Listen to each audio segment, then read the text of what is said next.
Niko na kitabu yangu, nikilipa pesa inaandikwa hapo.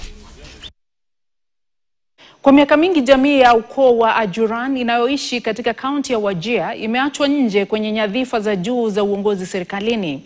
Jamii hiyo ambayo ni moja ya jamii zenye idadi kubwa ya watu katika kaunti ya Wajir sasa ina kila sababu ya kutabasamu baada ya Rais William Ruto kumteua aliyekuwa mbunge wa Wajir Kaskazini Ahmed Abdisalan kama katibu katika idara ya uratibu wa shughuli za serikali kuu kwenye afisi ya waziri mwandamizi.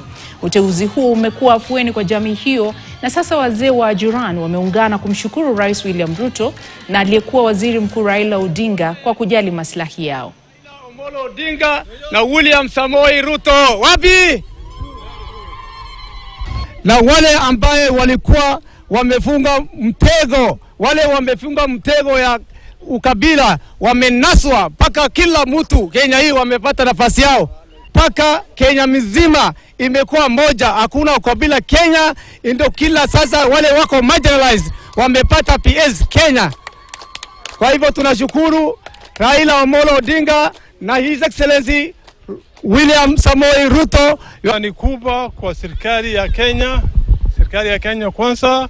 Mungu akitujalia kufika 2027 sisi tutapigia kura serikali ya Kenya kwanza ambayo inaongozwa na William Samoei Ruto.